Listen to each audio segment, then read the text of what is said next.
Hello मेरे प्यारे बच्चों, कैसे हैं आप सभी। पिछले क्लास में हमने कुछ पहेलियाँ सुलझाई थी। क्या आपने उन पहेलियों को अपने दोस्तों से पूछा? या फिर आपने अपने मम्मी पापा से पूछा होगा, दादा दादी से पूछा होगा, नाना नानी से भी पूछ सकते थे वैसे आप फ़ोन करके, है ना। इसी तरह से हम आज दूसरा पाठ पढ़ेंगे जिसका नाम है पौधों की परी। ये कैसा पाठ है? तो पढ़ें, पता चलेगा हमें कि कितना अच्छा पाठ है पौधों की परी। रविवार को हम सब बच्चे पास के बगीचे में गए। वहाँ सबने छुपन छुपाई और अंताक्षरी खेली। बहुत मज़ा आया। फिर दीदी ने कहा, आओ मैं तुम्हें एक नया खेल सिखाती हूँ। हमने पिछले कैंप में भी इसे खेला था। मैं बन जाती हूँ पौधों की परी। पौधों की परी? जिस चीज़ का नाम लेगी तुम्हें उसे छूना होगा। दीदी ने खेल शुरू किया। वह बोली, पौधों की परी कहती है किसी पौधे को छू लो। इतना सुनते ही सब बच्चे पौधों को छूने भागे।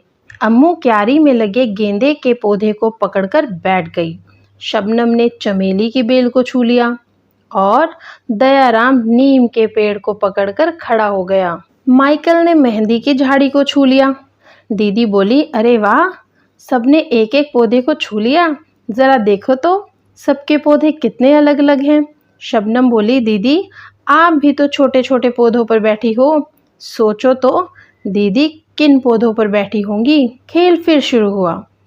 अब पौधों की परी ने कहा, एक ऐसे पेड़ को छुओ जिसका तना या तो बहुत मोटा हो या फिर पतला हो। अब आप यहाँ पर एक फोटो देख रहे हैं, चित्र देख रहे हैं आप यहाँ पर एक। इस चित्र में 3 बच्चों ने एक पेड़ को पकड़ा है और माइकल ने दूसरे पेड़ को पकड़ा है।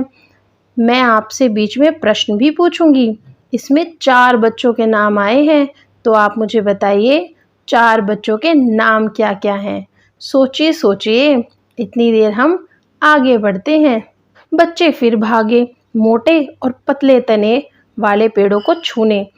क्या तुमने कोई ऐसा पेड़ देखा है जिसका तना चित्र में दिखाए गए पेड़ जितना मोटा हो?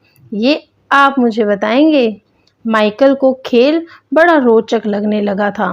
खेल में परी बनकर वह सब बच्चों पर अपना हुक्म जो चला सकता था, वह बोला, अब मैं बनूंगा पौधों की परी। पर मैं परी? चलो बन जाता हूँ। सब हंसे और करने लगे परी के आदेश का इंतजार। माइकल बोला, माइकल क्या बना है? माइकल बना है पौधों की परी। माइकल बोला, सब बच्चे जल्दी से मुझे एक कुछ पत्ते ला कर दो। दीदी ने कहा, लेकिन ध्यान रहे तोड़ कर नहीं। सब दौड़ पड़े और जो पत्ते नीचे पड़े मिले उन्हें उठा लाए।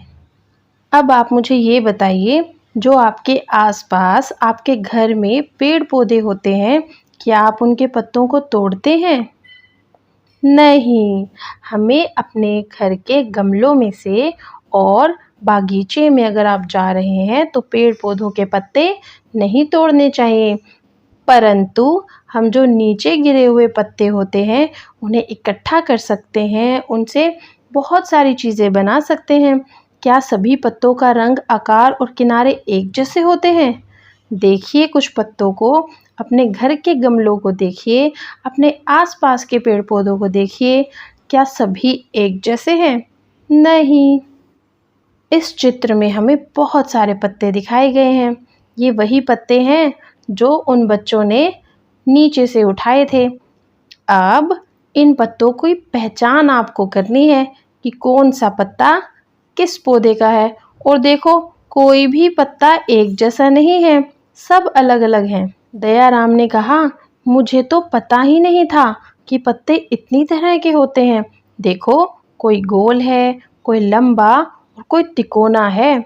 अम्मू बोली, इन सब के रंग भी कितने अलग अलग हैं। कोई हल्का हरा तो कोई गाढ़ा हरा है, कोई तो पीला, लाल, बैंगनी है। एक पत्ता है तो हरा पर उसमें सफ़ेद धब्बे हैं। शबनम बोली, देखो पत्तों के किनारे भी तो कितने अलग अलग हैं। किसी पत्ती का किनारा सीधा है तो किसी का कटा फटा। कुछ के किनारे तो आरी की तरह हैं। अब मैं बनूंगी पौधों की परी। अम्मू और शबनम इकट्ठे बोले। दीदी ने कहा, अगले इतवार को बनना, अब घर जाने का समय हो गया है। रास्ते में दीदी ने सब बच्चों को एक कविता सुनाई। ये कविता हम अगली बार पढ़ेंगे। और अगर आपको ये पाठ जो मैंने पढ़ाया है आपको अच्छा लगा तो आप मुझे उन चारों बच्चों के नाम कमेंट में लिखकर बताइएगा। और अलग अलग पत्ते इकट्ठे कीजिए और उन पत्तों के आप नाम भी लिख सकते हैं। जैसे क्या करना है, आपको एक एक्टिविटी करनी है, कुछ पत्तों को उठाना है और उन पत्तों को अपनी नोटबुक पर या फिर स्क्रैप बुक पर लगाकर चिपका कर उसके और उनके नीचे उनका नाम लिखना है। आप ये एक्टिविटी करके अपने घर में दिखा सकते हैं, अपने दोस्तों को दिखा सकते हैं और आप अपने क्लास टीचर को भी दिखा सकते हैं। तो कल हम पढ़ेंगे कविता, ठीक है। तो इसी तरह से आप मेरे साथ अपनी कक्षा की किताबों को पढ़ते रहिए और नई नई चीज़ें सीखते रहिए। और अगर आपको मुझसे कुछ पूछना हो तो आप कमेंट कर दीजिए, मैं आपको उसमें उसका जवाब ज़रूर दूंगी। Okay, bye bye.